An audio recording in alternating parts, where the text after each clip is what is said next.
What's up, guys? Welcome to the first episode of the podcast. So, the podcast will be different than the actual videos.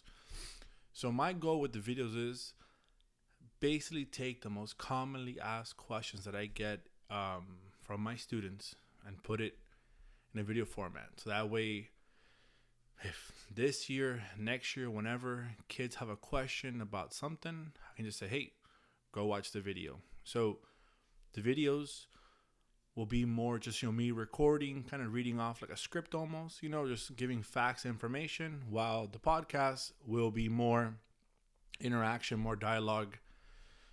As I get better with this, I'll definitely be doing like a live session where I can bring you guys in to the to the conversation. I plan to have guests on here. My goal with the guest is people who I find interesting, right? People who I meet.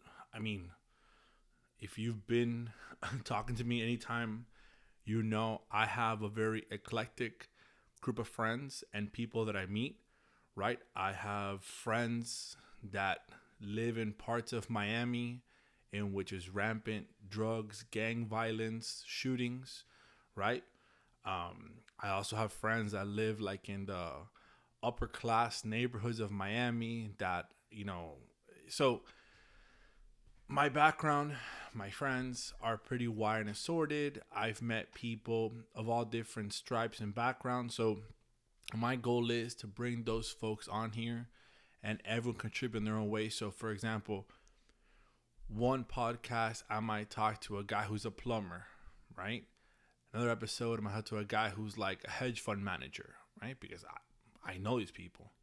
So with that being said, the kind of format I'm going to follow, it's not really a format, but it's like what I kind of do all the time, which I like to give you guys, especially my audience, people who are watching.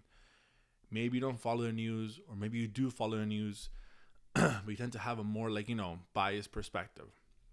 So I'm going to start every podcast with an update, what's going on in the news, kind of give you, I don't want to say my take, but kind of the way I'm seeing things and what's out there. Because again, I don't think I have a specific take, right? I'm neither right nor left, I guess. In some issues, I would say I'm left. Some issues, I'm right. And some are just kind of like, I don't know, confused like everybody else, right?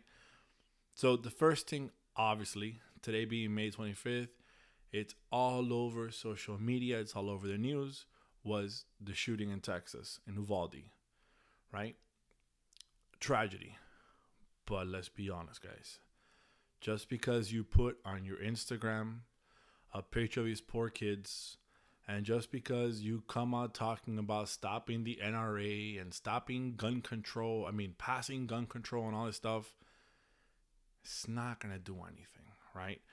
I remember when the kids marched out, at Stoneman Douglas, which was a tragedy for sure, right? And nothing happened, right? We have a short attention span. We'll kind of, for example, I think a week or two ago, there was a shooting in Buffalo. What happened? We just kind of moved on, forgot about it. So it's a unique perspective, guys. And the reason why I bring this stuff up is because I want you guys to kind of be able to understand the decisions that you're making. So here's what I mean, right? I saw a meme that said I should be able to have baby formula easier than it is to buy an AR. Okay, I get it. Ha ha ha. You can't find baby formula right now, which I'll mention that later on, right? But you just can't go buy an AR-15. You just can't, right? And also, AR does not mean assault rifle, so please don't ever say that. So, for example, during COVID, early on COVID, there was people who were like, hey, man, I want to buy a gun. And I was like, okay. I took them to a gun shop. We shopped around. We shot, and then they wanted to buy the gun. And then once they bought the gun, they were like, oh, I can't take it home today? And I was like, no, there's a background check. And the guy was like, well, how come you got yours today? I said, well, I have a concealed carry license that I applied for. I had to submit my fingerprints, do an application, background check with the FBI. I mean, it took months, right? Now I have a card, which means if I want to in Florida, I can conceal carry. If you don't have a concealed carry license and you go buy a gun today, like you don't get it the same day, right? You have like at least 5 to 7 days of a background check before you can come back and pick it up, right? Now, yes, are there loopholes? Can you meet some shady guy in a parking lot somewhere and get a gun? I mean, for sure, yes. I mean, you guys buy drugs in school parking lots, right? So obviously, banning things does not make it go away, right? I think the real issue, right? And I'm not saying this to, make it not to be against gun control. The real issue here, guys, is mental health. The New York Times had a whole thread about, the shooter and everything. If you read what they were saying, I mean, this poor kid, he literally had all the signs. He was a loner. He wasn't, he got made fun of. He got bullied. He had no friends, right? That kid, the reason why he shot the school is not because he had access. Obviously, having access to a gun made it possible, but there's other reasons going on, right? And plus, he was 18 years old. So it's complicated, guys. And when I tell you guys to be careful, like what media sources you follow, you have to also be aware that, I mean, it's always been like this. I mean, I remember back in the early 2000s when I was in college, there was this, lefty, liberal person that I was reading all the time by the name of Noam Chomsky. If you don't know who Noam Chomsky is, look him up, right? Noam Chomsky was big, in the lefty, liberal, anarchist circles, right? Back in college, I used to hang out with those people, right?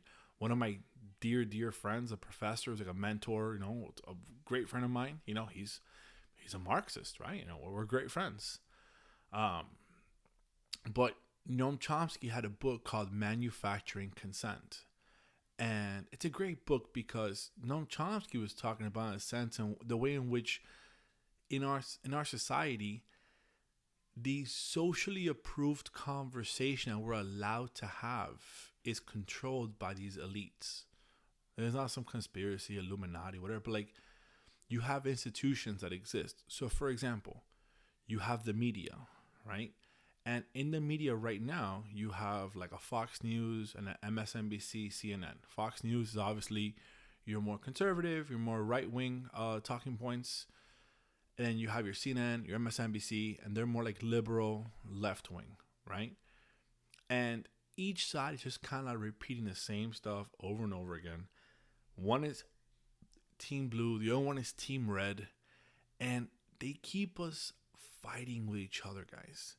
Where ultimately you don't even know like what to believe anymore. And I think that's kind of the purpose, right? So when you are consuming any kind of media, just be aware of what you're reading, right? Like look up the author. Like who is this guy? Who is this person, right? Like what do they believe, right? Because especially since Trump won in 2016, the media was just like, it became so bifurcated. In one sense, you had like a Trump cult in which, like people love Trump and Trump was like, Jesus, the Messiah, drain the swamp, all that stuff.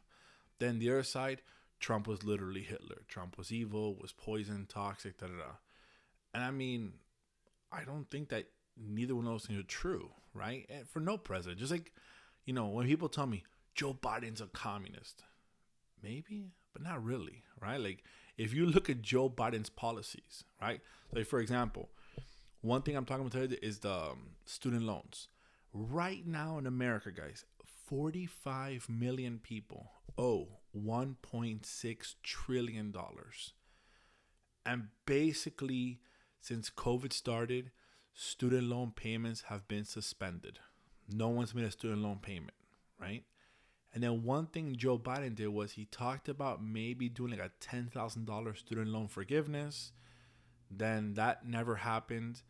And then now he like revised. So there's a plan called public service loan forgiveness, where if you have student loans, but you go work for the government, like teachers, police officers, firefighters, soldiers, whatever the case is, you could get student loan forgiveness. So they recalculate some payments. Obviously, it's helping somewhat, but people forget to notice that it was that not him, but Joe Biden was one of the senators in 2005 that helped pass the law so that student loans could not be discharged under bankruptcy laws, right? So if you start a business and you owe like $10 million, you claim bankruptcy. I mean, Trump did it a few times, right? It's just part of business. However, you cannot discharge student loans in bankruptcy court. Now, I'm not against the whole like, should you have gotten them? Should you not? Those are moral, value-based decisions, which, whatever. The point is that these things already exist. So my thing is, if in 2008, we were able to bail out the big banks, right? These big banks who did risky deals, with the collateralized debt obligations, mortgage-backed securities, right? If you haven't watched it, go watch the movie The Big Short. That's probably one of the best movies that explains it. There's another good one that HBO did, based on Aaron Sorkin. It'll come to me a name now. I think I have too many things in my head. But so if we can bail out these big corporations, bail out these big banks, then why can't we bail out the people, right? So, and again, I know people say, well, why should I pay for a college degree if I didn't go to college, blah, blah, blah. I get it.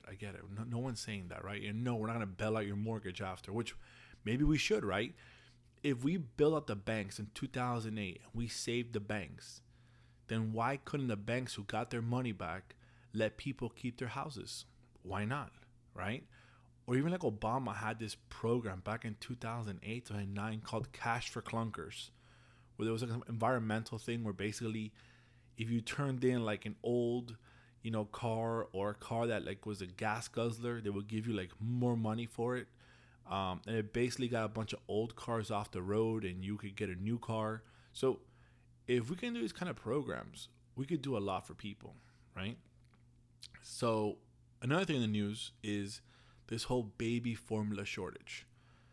What's funny is that I had been hearing about it on Twitter for a while, but it was mostly like, right-wing Twitter. And obviously, yeah, if you go on Twitter, there's like, you can join little echo chambers. So my Twitter feed is weird because I'll follow like right-wing people. And then I'll also follow like left-wing people. I guess some you could say are like alt-right. Some are like communist. I literally follow like, I think like the Marxist Party of America, some weird group like that. I follow everybody, right? Because I'm just curious to see like what everyone's perspective is on certain issues, because certain issues get ignored. So for example, this whole baby formula shortage and like the right wing Twitter sphere, it was spreading around for a while. Why? Because it makes Joe Biden look bad, right? While left wing Twitter will kind of like just was ignoring it, right? And then when they brought it up, finally about like 2 or 3 weeks ago, obviously they were talking about it now, but the real issue is, again, it's corporate greed, right? And I don't know. I mean, I did most of my graduate work studying what's called neoliberalism, and basically, in plain English, what it means was that after World War II, like, from 1950s to about 1970s, you had like the American dream, the Leave It to Beaver type lifestyle. A good movie to watch is Inequality for All, Robert Reich. And then starting in 1970s, you had all these economic issues, right? You had stagflation, you had the oil shortage, you had all these things that the economy was experiencing, like an economic slowdown, kind of where we're at today. Then like in 1980s, you have Ronald Reagan comes to office, and with that comes the rise of deregulation, privatization, right? And the idea of flexible labor. So up until like 1980s, not that we had a large unionized workforce, but we had like about 35% of the American workforce belonged to a union. And while it's not a big number, it is significant because employers who were afraid of workers starting a union would like kind of give them more benefits, give them more pays in the hope that they would avoid unionization. Well, what happens in 1980s? All of a sudden, Ronald Reagan fires the air traffic controllers, and there's a literally all-out assault on labor. So companies that were here in America that had unions began to like attack unions, break up the unions, and then companies that were also in America began to move their production, manufacturing offshore, Mexico, China, right?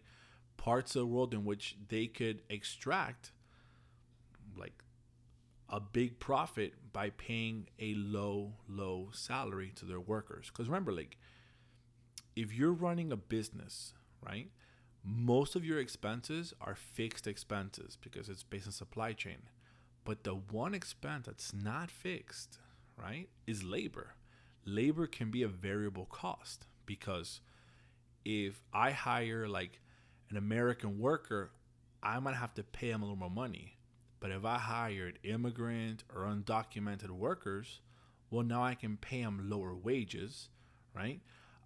There's a really good book by my good friend, Dr. Guillermo Grenier. He wrote about labor, and he talked about Miami specifically, what happened with the Cubans, right? So to give you a local perspective, when the Cubans were arriving here, Miami was mostly like, white American, non-Hispanic white people.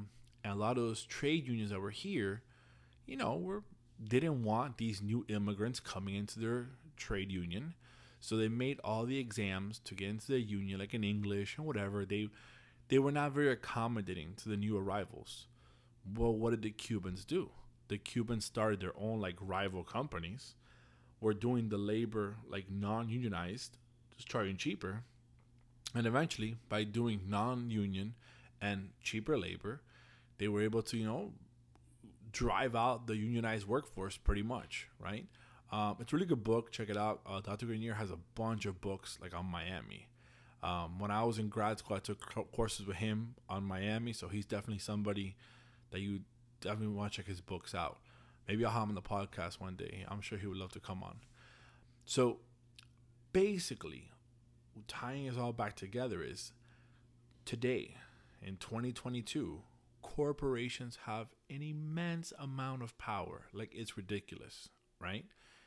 And what they do is, to avoid any kind of like backlash from the population for paying low wages, for not paying any kind of benefits, for treating their workers like crap, instead what they do is they adopt these like socially liberal positions. Like now in June, they'll put up like pride flags everywhere. Or 2 years ago when George Floyd passed away, they'll support Black Lives Matter, right? They'll put a flag up. And they'll say all these things. They'll join all these things. But because they know it means nothing, right? It's not going to do anything. They can just say, or they can have like, training for anti-racism and, to check your white privilege. But all their directors and CEOs are mostly all white, right? So they know it's just like, oh, we can just pretend. It's like, political theatrics. But it won't do anything because these very same liberal companies. I remember like during COVID, you walk into a Starbucks, they had pride flags everywhere. They had Black Lives Matter flags. People had their buttons on and all this stuff. Yet when Starbucks workers have tried to organize and form unions, corporate has fought them pretty hard, right? They've pushed a lot of anti-union, messaging. They've gone out of their way. So if they really did support the people and they wanted to improve people's actual lives, I'm not saying that these other issues aren't important because they for sure are. But at the end of the day, what does it matter if your employer has a pride flag or a Black Lives Matter flag if you can't afford to pay your rent? You can't afford food on your table, right? Like, think about here in Miami, right? I'm jumping around a little bit, but about two and a half years ago, I got my real estate license, and I've just become, engrossed in like real estate and prices and whatnot. last month, a report came out that the city of Miami, or like just Miami in general, has now become as expensive as New York City.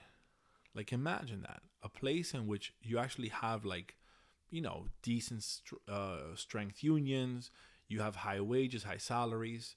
That's why you have high cost of living, right? But here in Miami, we now have the same kinds of like rental costs, but we have a largely service based economy. Like, we don't have any jobs here in Miami Dade County. Um, I posted a video on my real estate account talking about like what is the median like income in Miami Dade County, right? For a median family income, it's like $58,000. Yet the median home price is almost $500,000. That doesn't even make sense. Go on Zillow right now. I was on Zillow today, right? I was sending stuff to my friends. I literally saw a shed in Hialeah for $1,400 in East Hialeah. Now, to give you context, when I was in my early 20s, the joke people always made was, if I move out of my house, I'm gonna get a little efficiency in Hialeah, and you pay like $300-400, right? Maybe $500 max. Now, a shed is $1,400, right? The house that I grew up in North Miami, which, if you know North Miami, it's the hood, right? It's a predominantly like lower class, working class neighborhood, right? Good people, but it's low socioeconomics. There's rents in my old neighborhood where me and my mom used to live that are going now for $3,300. If my mom was still alive, my mom could not afford $3,300, right? And the house that we had bought for like $98,000, if we had kept it, it would now be worth almost $569,000. That's literally ridiculous, right? So we're seeing gentrification happening all over Miami, right? I'm old enough to remember like the real Wynwood, right? The real Wynwood was a Puerto Rican working class neighborhood, right? I went to a high school, Archbishop Curley, where literally right next to us was like housing projects. I remember we played baseball. If a foul ball went to the other side, the coach was like, let it go, right? And now you drive through that whole area and it's been gentrified completely, right? And gentrification, if you don't know the term, like look it up. I always show my sociology class. There's a really good film. It's called Class Divide. It's on HBO Max, and it talks about gentrification in New York City and this school they built their avenues. Well, you know what's funny? My old school got demolished, and now I don't know what's gonna happen or not. It was proposed Miami Herald that avenues, that same school from the movie, is now gonna be built in the place that my old school was sitting. A school that costs about $40,000 a year. Now, the closest we had to money in that area, was a couple of houses like on the Bay side, Miami Shores, but there's not. I mean, I don't know. It's crazy, right? So the question is like, who's paying for all this? Who's affording all this? Most jobs in South Florida aren't paying. Even like the good jobs aren't paying you that much, right?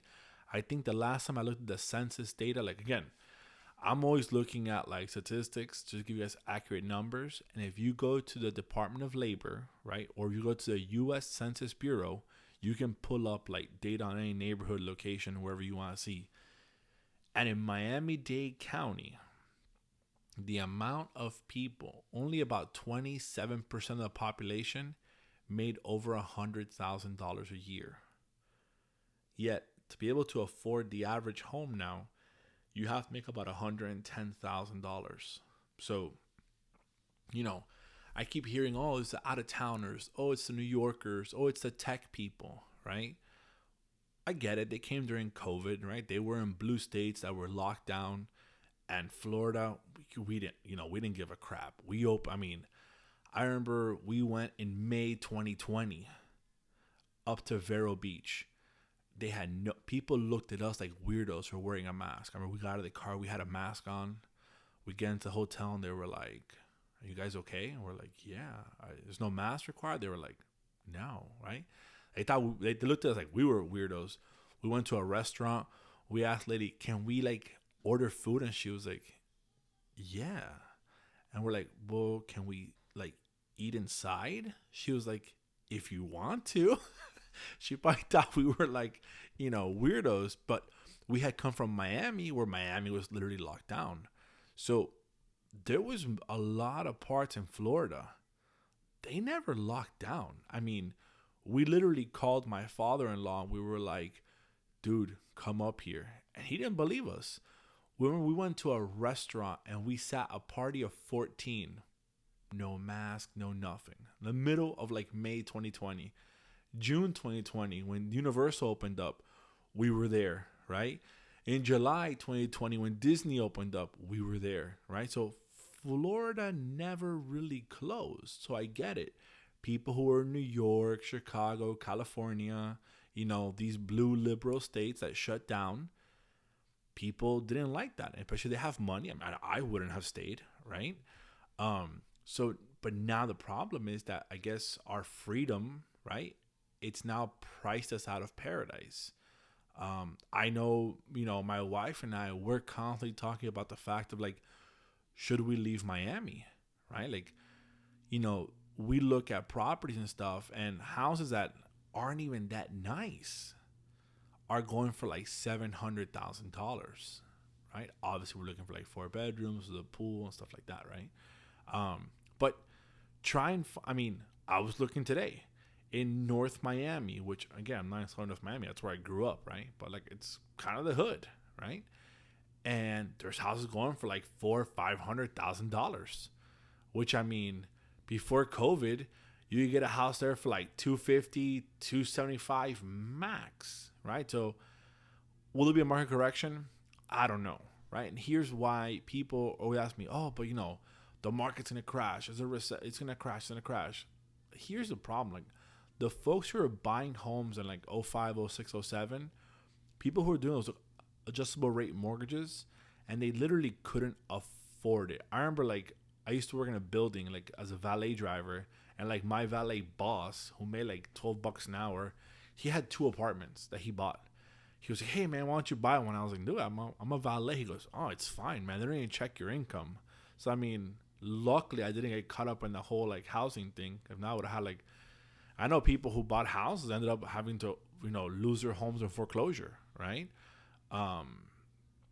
So it was tough, but now it's not that, right? If you have time and you care about this, this is what I do every day sometimes, right? Go on Zillow, look up all these crazy home prices, and it doesn't matter a neighborhood, and go look at the price history. A lot of these homes you're seeing were just bought right now in 2020 or 2021, and they're being rented out for these crazy prices. So to me, that tells me those are investors who bought these properties. These are not like normal people like me and you, because if me and you bought a house, I wouldn't rent it out. That's where I would live with my family. I wouldn't rent it out. So you're seeing, these small investors buying up single family homes, renting them out. You're seeing companies like BlackRock, Vanguard coming in, scooping up. I think it was Goldman Sachs. One of those big companies. Google it. In Brevard County, they literally bought an entire neighborhood, right? And what they're doing is, it makes sense. The stock market's going down. The safest way to put your cash in is to real estate, because you can put your money in there, and then from there, you're guaranteed, returns on rent. And then as interest rates go up, all you're really doing is you're pricing out like the small people, the regular people who can afford to buy a home, because now the rates are going up, but the investors can still buy it. They'll keep buying it because now they know for sure people who wanted to buy a house and now they can't buy a house, they have to rent, and they'll keep renting. So you're going to see more competition in the rental market. Like, rents are ridiculous. Like, every time I see one of these rents like $5,000, $6,000, I almost feel like calling the people and be like, why are you paying this much in rent, right? Like, are you? I get it. Like, I talked to one people. They moved down here from like I think it was from like Texas or something. They moved here for work. They're trying to buy a house. They've been outbid a bunch of times, and they were just desperate. And they're paying like $4,600 for a 4-bedroom house. I mean, that literally makes no sense. But I get it. They were stuck. Like, they got stuck. Like, they moved down here without like really thinking it through. So that's a big thing, right? But here in Miami-Dade County, that's a major, major issue, right? The rent burdens. So for you guys, if you are about to start college, get out of here. Unless your family needs help and support, get out, right? If you're gonna go to a community college like Miami-Dade College, you can do that anywhere. You can go to Santa Fe in Gainesville. You can go to Valencia in Orlando, right? Now, obviously, your family's here. They need your help and support. You have to work. But think about this. You could literally go work anywhere in the state of Florida. You're kind of making the same amount of money, but yet your money goes further in terms of housing. And it's not just Miami, because I've been following also prices in places like Ocala, places like Apopka, Mount Dora, like places in Central Florida. A buddy of mine had told me to check out places in Port Charlotte on the West Coast. And even there, you're seeing like $700-800 increases in rent. Now, to be fair, they went from like $1,400 to like $2,000 or $2,100. So for us in Miami, if I tell you, a 3-bedroom house for rent for $2,000, you're like, that's a steal, right? That's what I'm saying. Like, if you're a cop, a firefighter, a nurse, a teacher, you can make the same salary anywhere in Florida. So here's like the here's my sociological training coming through, right? If you begin to price out your middle class, right, your working class people who are the backbones of your community, you price them out and they head out of town, what do you expect, right?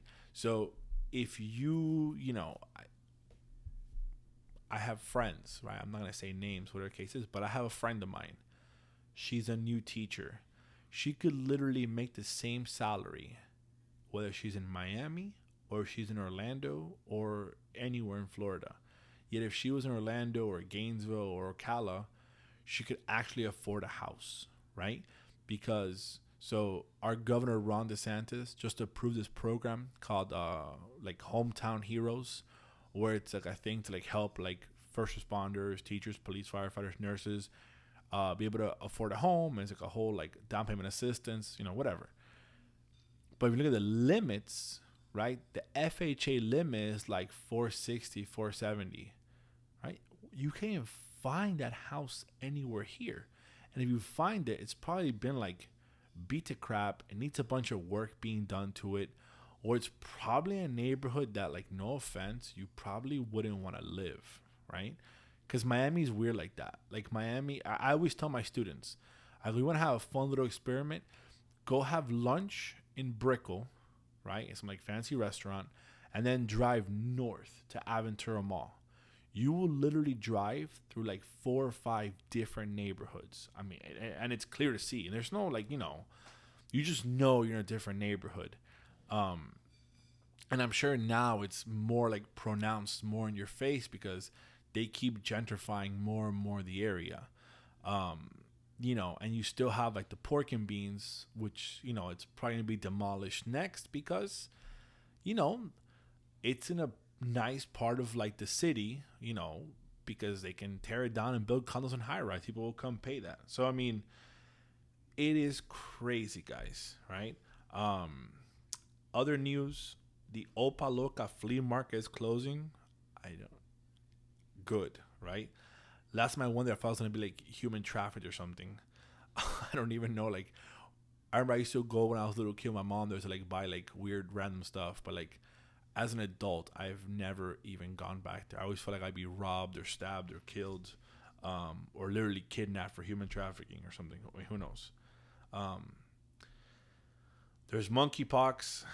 I mean, whatever. We're making shit up now. But no, it's real. I'm just joking. So yeah, guys, that's kind of my first podcast. Let me know in the comments what kind of stuff you guys like to hear more about. Um, you know, I know a bunch of my former students are now following, so you guys probably heard some of this stuff already. But let me know in the comments. I'll try and get like a more like stable schedule where we can like I can let you guys know what time I'll be on, and it'll be more like regimented. The problem is, you guys know, I have my kids, I have everything, so we'll make it more regulated, and that way we can have more structure to it. But again, my goal here in this podcast is to take my sociological training, my sociological background, and explain things to you guys in a sociological manner in which is neither left nor right. I don't want you guys to think either way. And if you guys had me for, you remember, like, you walk into my room, I have a Bernie Sanders flag on one side of the classroom, I have a Donald Trump flag on the other side, and I have on my board now riding with Biden, right?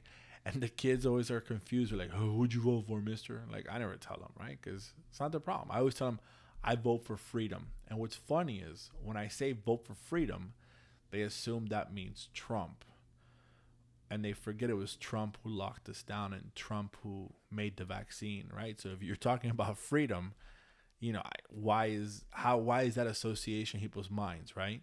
Um, and again, I don't want to bash any one political side because they're both at fault. The same way, I argue with a friend of mine. She tells me, "Oh, the Republicans are evil. They don't care about you." And I always say, "And you think that those like corporate Democrats care about you? They don't care about you either, right? Um, Neither side cares, right?